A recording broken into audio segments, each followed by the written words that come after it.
ปูสาดแล้วแดดบ่ส่องมาบ้างแม่สายปานจัดนักมือนี่ไหวคือว่าวมาหาไปทางไหนน้องบ้านนี้คือว่าวเลยไปต่อยมาคุ้งเครื่องประแดกไปนัวเราจัดมาเต็มจัดเต็มลงทางนี้ได้ป่ะวันได้ลงทางในก็ได้ปิดลังกาลงค่าขึ้นสันเลยซะเสื้อคือตดมาคุ้งว้าพี่น้องมาเครื่องมาแข็งนอนหน่อยแต่ที่ปากเราได้แบบนอนเดินไปเหมือนได้เห็ดยังคือนอนเด็กป้าเดินเจ็บโดดนี่ก็น้องปลาทำสิกินหมักปกแป้งกินได้ได้นี่ใช่แต่หมักสุกมันเลือดตัวมันหล่นมาได้เน่าใส่นี่เด็กินได้ได้นี่พี่น้องเอ้ยกินได้บ่แต่ยังหน่อยนี่มากขนาดได้นี่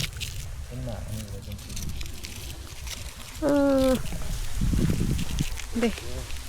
มันยังดีๆอยู่มันแห้งอยู่ไปแต่บางหมากกินได้นี่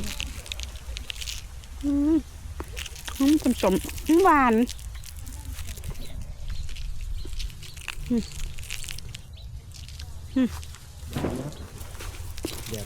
แซ่บหวานเนาะคล้ายๆคือหมากยังเนาะคือหมากเล่นเนาะ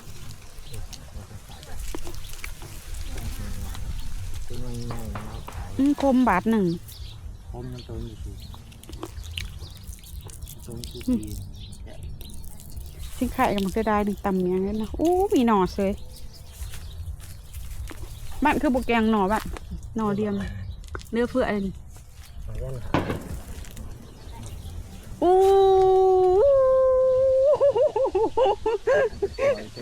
อยู่ก็มีหน่อหนึ่ง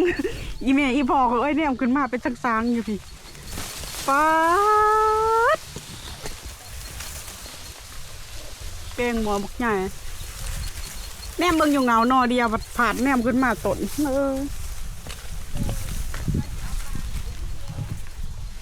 ใส่น้ำมะละกอค่ะเลยที่เห็นแต่หมักกระดูก2 ต้นนี่บ่บ้านอยู่ใส่บ้านอยู่ใส่มะละกอ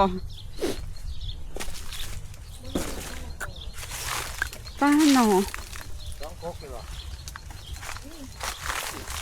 เอาอยู่ในเด้อบ่3 ต้นเบิดดุดนะติปลูกทั่วใช่ไหมบัดนี้ทุกตัว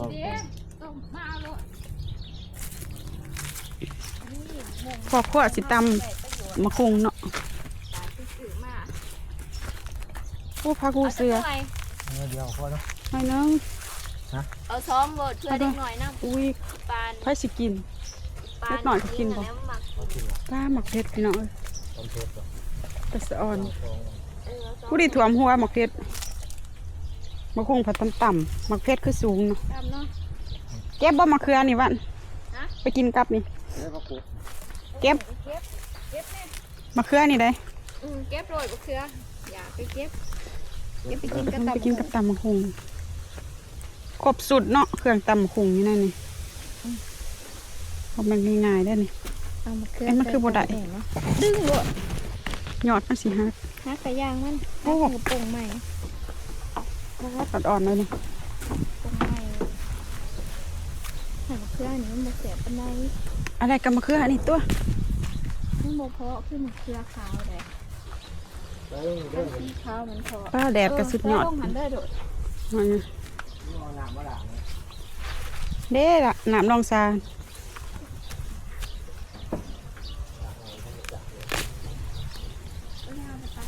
แต่แนวครบเครื่องพอคั่วเนาะพอคั่วสิตำกินขาซีบซิม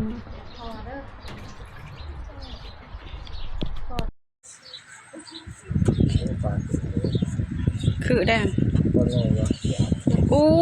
นี่แหละซอยของพงมันสิธรรมดาได้เด้อคือพอหวานพอเพื่อนมันเป็นเนื้อบางเนาะฉันพ่อว่าจังบอก2 หน่วย เนี่ย อยากถ่ายน้ำคนดอกคนดังเนี่ยเนาะ กูถ่ายน้ำกู กูก็ถ่ายกับมึงอยู่มึงก็ดัง ก็เซลฟี่ก็กูเลยดิสะโอ้เจอคนดังแล้วว่ะสิ ก็ดังในระดับหนึ่ง จีบเลยจีบ กินอะไรวะ เอาไปอันนั้นแกนโดดมันจะสิได้ บ่คมหรอกบ่นี่นะ มีแซ่บทั้งเปลือก ใช่เปลือกมันก็คมแต่ว่า แต่มะขามก็ได้นะเฮ้ยแซ่บเพราะมันหอม เปลือกทานมันเลย อันได้บ่ตำจะเกลือซื้อมาไว้ เป็นนี่ ข้าจะไปขายใส่กรอก ค่ะ หาเงินหมดปีหมดแหลงหมดพลอีเด้อพวกหาเงินหาแต่หาว่าเอาไปเมียใส่เงินน่ะ ไป จักไผบุญงานใดก็บ่พลาดไปขายอันนั้นใส่กรอกได้ไปเท่าไรบ่พักบ่ผ่อน ทำมีหน้าเองเด้อ กันอยู่ใกล้กันนี่ เอามาหาปลา มาลิ้นนำกันเนาะ จับมา หา ก็ บัด อย่า นี้ ไปเรียกนี่แหละ ฟังเบิ่งหั่นแหละเฮ้ย ก็อยู่บ้านผู้ใดเที่ยวมาดำหน้าใส่กุดว่าเดี๋ยวคุณพาไปหาเห็ด แท้ใดใกล้ ย่างไว้กู เนาะ ย่างกระดงมาอยู่บ้านอีกว่าสิไปอันน่ะเนี่ยกูก็ใส่กรอกบ่ได้ไปขายแต่เพราะว่าความเผ็ดเลยเด้